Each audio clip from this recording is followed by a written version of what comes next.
ओम शांति। 10 जुलाई 2023 के ईश्वरीय महावाक्य। पहले एक नज़र मुरली के मुख्य पॉइंट्स पर। बाबा ने कहा, कभी भी एक दो से रूठकर घर में नहीं बैठना चाहिए। पढ़ाई से रूठना माना अपनी तकदीर से रूठना, यह भी माया है। प्रिंस प्रिंसेस बनना है तो माया पर जीत पहनो। ज्ञान तो सेकंड का है, परंतु तुम्हारे सिर पर जो आधा कल्प के पाप हैं वह सेकंड में नहीं कटेंगे। टीचर अंत तक पढ़ाते हैं तो उनको अंत तक याद करना चाहिए। इस पुरानी दुनिया से तुम्हारा लंगर उठ चुका है। अब बाप खिवैया तुम्हारी नैया को इस पार से उस पार ले जाते हैं। तो बच्चों को याद की यात्रा में थकना नहीं चाहिए। याद की ही मेहनत है, इसमें तुम्हारी बहुत आमदनी है। सिर्फ चुप रहकर निरंतर याद करने का पुरुषार्थ करना है। फिर बाबा ने कहा, यहाँ तुम माता पिता के सम्मुख बैठे हो। अपने से बातें करनी चाहिए कि अभी हमें बेहद का बाप, बेहद की बादशाही देने वाला मिला है। इस जैसी खुशी और कोई होती नहीं। बाबा का राइट हैंड बन सर्विस की नई नई युक्तियां निकालनी हैं। विचार करना चाहिए कि इस ज्ञान के विस्तार को सार मिलाकर मनुष्यों तक कैसे पहुंचाए। और लास्ट में बाबा ने कहा, तुम शक्तियों की चलन ऐसी गंभीर होनी चाहिए जैसे डेल मोरनी चलती है। मुख से रत्न निकलते रहें, पत्थर नहीं। वह भले पत्थर मारे, लेकिन तुम कभी पत्थर नहीं मारना। इस बाप का नाम बदनाम नहीं करना। और अब सुनते हैं महावाक्यों को विस्तार से। मुरली का सार। मीठे बच्चे, बाप का राइट हैंड बन, सर्विस का शौक रख, श्रीमत पर पूरा पूरा अटेंशन दो। अखबारों में कोई सर्विस की बात निकले तो उसे पढ़कर सर्विस में लग जाओ। प्रश्न, बाप का नाम तुम बच्चे कब बाला कर सकेंगे? उत्तर, जब तुम्हारी चलन बड़ी रॉयल और गंभीर होगी। तुम शक्तियों की चाल ऐसी चाहिए जैसे डेल मोरनी। तुम्हारे मुख से सदैव रत्न निकलने चाहिए, पत्थर नहीं। पत्थर निकालने वाले नाम बदनाम करते हैं, फिर उनका पद भी भ्रष्ट हो जाता है। बाप का बनकर कोई भी विकर्म ना हो, इस बात का पूरा पूरा ध्यान रखना है। गीत, छोड़ भी दे आकाश सिंहासन, अब धरती पर आ जा रे। ओम शांति। बच्चों ने गीत सुना, याद करते हैं, हे परम पिता परमात्मा, निराकार रूप बदलकर साकार में आ जाओ। वह क्या रूप बदलेगा? ऐसे तो नहीं कहेंगे कि कच्छ मच्छ का रूप बनकर आओ। नहीं, यह है पाप आत्माओं की दुनिया। पुकारते हैं पावन बनाने के लिए। अगर सर्वव्यापी है तो फिर किसको पुकारते हैं? अब यह गीत तो रेडियो में भी बजते हैं, परंतु कोई भी समझ से नहीं। अब तुम बच्चियां तो अखबार आदि पढ़ती नहीं हो। भल पढ़ी लिखी हैं, परंतु अखबार पढ़ने का शौक नहीं। बाकी रहे गोप, उनमें भी कोई कोई को सर्विस का शौक रहता है कि किस रीति अखबार से सर्विस का रास्ता निकालें। ब्राह्मण कुलभूषण हैं तो बहुत, परंतु उनमें भी कोटों में कोई निकलते हैं जो अखबार में देख फौरन सर्विस करने लग पड़ते हैं। बाबा ने राइट हैंड बनाया है माताओं को। गोप मुश्किल खड़े होते हैं। कोई बिरला यथार्थ रीति से श्रीमत पर अटेंशन देते हैं। यह एक पॉइंट है भ्रष्टाचार और श्रेष्ठाचार की। भ्रष्टाचारी बुलाते हैं कि हे भगवान, आओ आकर हमको श्रेष्ठाचारी बनाओ। सभी भ्रष्टाचारी जरूर हैं। कहा जाता है यथा राजा रानी तथा प्रजा। यथा राजा रानी माना गवर्नमेंट तथा प्रजा माना रैयत। तो बच्चों को समझाया गया है कि भारत सदा श्रेष्ठाचारी था, स्वर्ग था। स्वर्ग में भी अगर भ्रष्टाचारी हो तो उनको स्वर्ग कैसे कहा जाए? स्वर्ग की स्थापना जरूर बाप ही करते होंगे, जिसको ही याद करते हैं। भ्रष्टाचारी ही बुलाते हैं, श्रेष्ठाचारी कब बुलाते नहीं। भारत बड़ा श्रेष्ठाचारी था, स्वर्ग था, अब तो नरक है, तो नरक में जरूर भ्रष्टाचारी होंगे। श्रेष्ठाचारी का सबूत दिखाओ। तुम चित्र दिखला सकते हो बरोबर सतयुग में यथा राजा रानी तथा प्रजा। यह लक्ष्मी नारायण देखो श्रेष्ठाचारी थे ना, नाम ही है स्वर्ग। द्वापर में ऐसे श्रेष्ठाचारी राजा रानियों के मंदिर बनाकर पूजा करते हैं, तो जरूर खुद भ्रष्टाचारी हैं। अपने को कहते भी हैं कि हम भ्रष्टाचारी हैं, कामी, क्रोधी, पापी हैं, आप सर्वगुण संपन्न हैं। भारत में भ्रष्टाचारी श्रेष्ठाचारी की महिमा करते हैं। भ्रष्टाचारी राजाओं के पास श्रेष्ठाचारी देवताओं के मंदिर हैं, महिमा गाते रहते हैं, नमन वंदन पूजन करते रहते हैं। बाबा ने समझाया है, धर्म स्थापन करने अर्थ ऊपर से जो आत्माएं आती हैं वह जरूर सतो प्रधान श्रेष्ठाचारी होंगी। भल माया का राज्य है, परंतु पहले पहले आने वाले जरूर सतो प्रधान होंगे, तब तो उनकी महिमा होती है। फिर सतो रजो तमो में आते हैं। देवताएं भी श्रेष्ठाचारी थे। हरेक को सतो रजो तमो में आना ही है, भ्रष्टाचारी बनना ही है। अखबारों में पढ़ता है, कई संस्थाएं हैं जो भ्रष्टाचार को बंद करने का पुरुषार्थ करती हैं। अब श्रेष्ठाचारी देवताओं के मंदिर बनाकर पूजा करते आए हैं। आप ही पूज्य श्रेष्ठाचारी थे, फिर आप ही पुजारी भ्रष्टाचारी, फिर पूज्य देवी देवताओं की बैठ पूजा करते हैं। अभी तुम लिख सकते हो कि यथा राजा रानी तथा प्रजा। सतयुग में श्रेष्ठाचारी थे, वॉइसलेस वर्ल्ड थी। बाद में फिर कलाएं कम होती हैं। भारत को नीचे आना ही है, यह खेल ही भारत पर है। आधा कल्प भारत श्रेष्ठाचारी था, सदा एक रस भी नहीं रहते। 16 कला से 14 कला में तो आना ही है। धीरे धीरे कलाएं कम होती जाती हैं, तमो प्रधान बन पड़ते हैं। बाप कहते हैं, जब जब अति भ्रष्टाचार होता है तब मैं आता हूँ। पतित को भ्रष्टाचारी, पावन को श्रेष्ठाचारी कहेंगे। यह तो बिल्कुल समझ की बात है। श्रीमद् भगवत कहा जाता है। श्रीमद् क्या करती है? वह तो श्रेष्ठ राजाओं का राजा बनाती है। कहते हैं इन माया पर जीत पहनो तो तुम प्रिंस प्रिंसेस बनेंगे। भेंट करनी है। क्राइस्ट से 3000 वर्ष पहले भारत 16 कला संपूर्ण श्रेष्ठाचारी था। भारत सोने की चिड़िया था। यथा राजा रानी तथा प्रजा स्वर्ग में सदा सुखी थे। फिर जब से रावण राज्य शुरू होता है तो भ्रष्टाचारी बनने लगते हैं। खुद ही कहते हैं हमारे ऑफिसर्स में भ्रष्टाचार है। राजा रानी तो है नहीं जो कहे प्रजा में भ्रष्टाचार है। यहाँ तो है ही प्रजा का प्रजा पर राज्य। सब भ्रष्टाचारी हैं। पहले तो गवर्नमेंट श्रेष्ठाचारी बननी चाहिए, उनको कौन बनाए? अब तुम गरीब बच्चियां ही नंबर 1 श्रेष्ठाचारी बन रही हो। बाप कहते हैं मैं आकर सबको श्रेष्ठाचारी बनाता हूँ। ड्रामा अनुसार यह सारा खेल बना हुआ है, फिर भी वही गीता चित्र आदि निकलेंगे। अब बंगाल में काली का मंदिर है। काली माँ माँ कह प्राण देते हैं। अब ऐसी काली माँ व चंडिका देवी आई कहाँ से? नाम तो देखो कैसा है।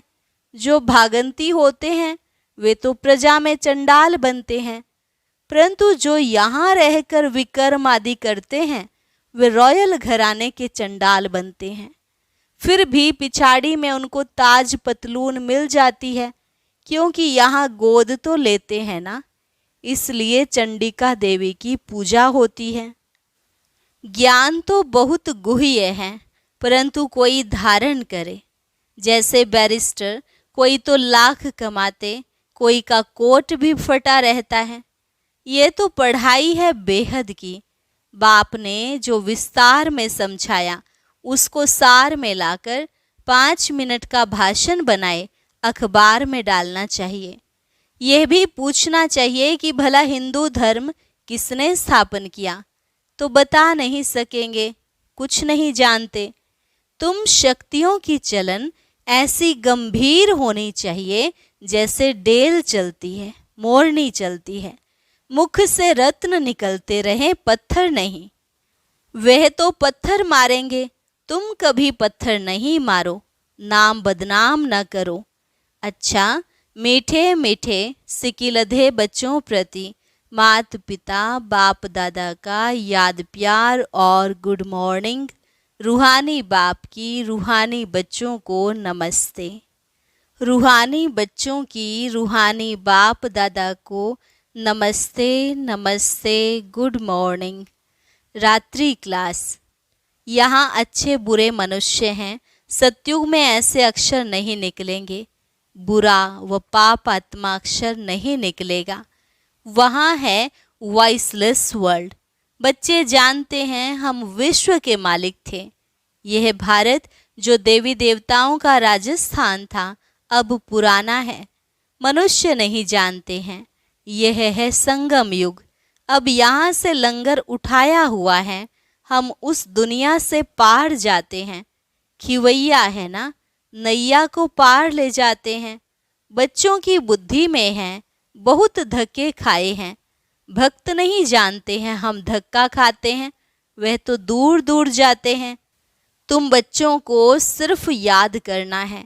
ऐसे नहीं कि हम याद करते थक जाते हैं, परंतु माया विघ्न डालती है। आत्मा ही परमात्मा की आशिक होती है, यह कोई नहीं जानते। परमात्मा माशूक है तो बच्चों में भी कोई बहुत आशिक है, माशूक को याद करते हैं। पुरुषार्थ कितना है, हम निरंतर याद करते रहें। सिमरन अक्षर भी भक्ति मार्ग का है, हम बाबा को याद करते हैं। प्रवृत्ति मार्ग का अक्षर है याद, बहुत मीठा भी है। कहते हैं हम भूल जाते हैं। अरे बच्चा कह थोड़े ही सकता कि हम बाप को भूल जाते हैं। याद तो बहुत अच्छी है, अपने से बातें करनी चाहिए। तुम मात पिता के सम्मुख बैठे हो, खुशी भी होनी चाहिए। जिसके लिए कहते थे तुम मात पिता हम बालक तेरे, बरोबर हम वर्षा पा रहे हैं। याद की ही मेहनत है। तुम्हारी बहुत आमदनी है, बहुत बड़ी प्राप्ति है, सिर्फ चुप रहकर याद करना है। अच्छा, फिर बाबा कहते तुम ब्राह्मण बच्चों बिगर किसको भी यह पता नहीं है कि संगम युग कब होता है। इस कल्प के संगम युग की महिमा बहुत है। बाप आकर राजयोग सिखलाते हैं। सतयुग के लिए तो जरूर संगम युग ही आएगा। हैं भी मनुष्य, उनमें कोई कनिष्ठ कोई उत्तम है। उनके आगे महिमा गाते हैं, आप पुरुषोत्तम हो, हम कनिष्ठ हैं। आप ही बताते हैं कि मैं ऐसे हूँ वैसे हूँ। अभी इस पुरुषोत्तम संगम युग को तुम ब्राह्मणों बिगर कोई भी नहीं जानते। इनकी एडवर्टाइज कैसे करें जो मनुष्यों को पता पड़े। संगम युग पर भगवान ही आकर राजयोग सिखलाते हैं। तुम जानते हो हम राजयोग सीख रहे हैं। अभी ऐसी क्या युक्ति रचें जो मनुष्यों को मालूम पड़े, परंतु होगा धीरे। अभी समय पड़ा है, बहुत गई थोड़ी रही, थोड़ी भी अब जाए। हम कहते हैं तो मनुष्य जल्दी पुरुषार्थ करें, नहीं तो ज्ञान सेकंड में मिलता है, जिससे तुम उसी समय सेकंड में जीवन मुक्ति पा लेंगे। परंतु तुम्हारे सिर पर आधा कल्प के पाप हैं, वह थोड़े ही सेकंड में कटेंगे, इसमें तो टाइम लगता है। मनुष्य समझते हैं अभी तो समय पड़ा है, अभी हम ब्रह्मा कुमारियों पास क्यों जाएं। तकदीर में नहीं है तो लिटरेचर से भी उल्टा उठा लेते हैं। तुम समझते हो यह पुरुषोत्तम बनने का युग है। हीरे जैसा गायन है ना, फिर कम हो जाता है। गोल्डन एज, सिल्वर एज, यह संगम युग है डायमंड एज, सतयुग है गोल्डन एज। यह तुम जानते हो, स्वर्ग से भी यह संगम अच्छा है, हीरे जैसा जन्म है। अमरलोक का गायन है ना, फिर कम होता जाता है। तो यह भी लिख सकते हो, पुरुषोत्तम संगम युग है डायमंड, सतयुग है गोल्डन, त्रेता है सिल्वर। यह भी तुम समझा सकते हो। संगम पर ही हम मनुष्य से देवता बनते हैं। 8 रत्नों की अंगूठी बनाते हैं तो डायमंड को बीच में रखा जाता है। संगम का शो होता है। संगम युग है ही हीरे जैसा। हीरे का मान संगम युग पर है। योग आदि सिखलाते हैं जिसको स्पिरिचुअल योग कहते हैं, परंतु स्पिरिचुअल तो फादर ही है, रूहानी फादर, और रूहानी नॉलेज संगम पर ही मिलती है।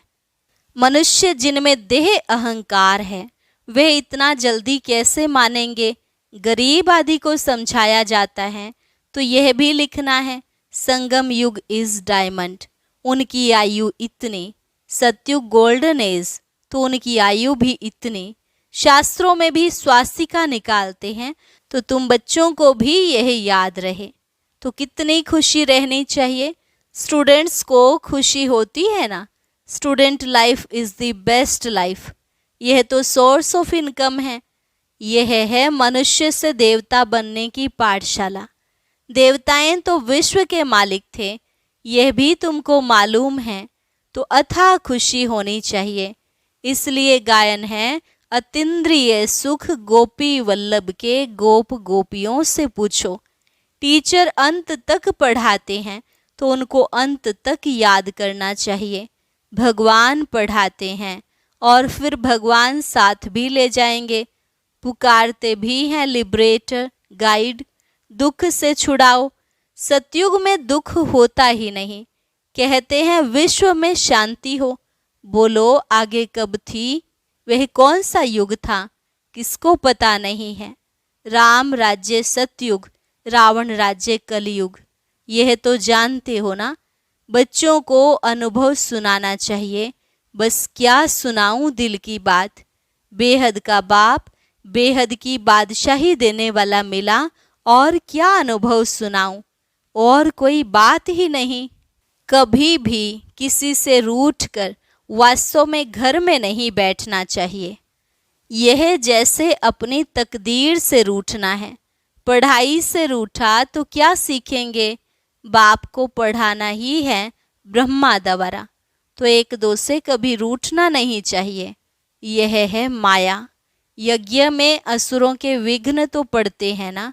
अच्छा, मीठे मीठे रूहानी बच्चों प्रति रूहानी बाप व दादा का याद प्यार गुड नाइट।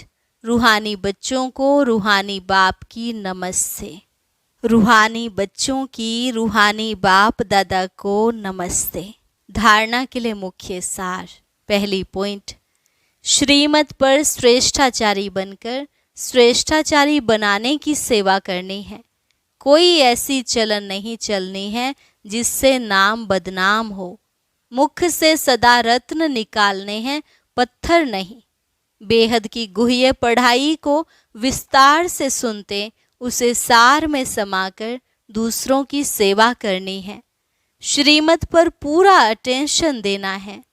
वरदान, अपने कर्म और स्थिति द्वारा ब्रह्मा बाप को स्पष्ट दिखाने वाले मास्टर ब्रह्मा भव। अपने कर्म और स्थिति द्वारा ब्रह्मा बाप को स्पष्ट दिखाने वाले मास्टर ब्रह्मा भव। जैसे ब्रह्मा बाप का निजी संस्कार था, पहले आप। कोई भी स्थान में पहले बच्चे। हर बात में बच्चों को अपने से आगे रखा, लेकिन कहने मात्र नहीं, शुभ चिंतक की भावना से। उसने किया तो भी बाप की सेवा, मैंने किया तो भी बाप की सेवा। मैं आगे बढ़ूं नहीं, दूसरों को आगे बढ़ाकर आगे बढ़ो। जब यह भावना हर एक में आएगी तब कहेंगे मास्टर ब्रह्मा। फिर ऐसा कोई नहीं कहेगा कि हमने ब्रह्मा बाप को नहीं देखा। आपके कर्म, आपकी स्थिति ब्रह्मा बाप को स्पष्ट दिखाए। स्लोगन, एकाग्रता के दृढ़ संकल्प से सागर के तले में चले जाओ तो अनुभव के हीरे मोती प्राप्त होंगे।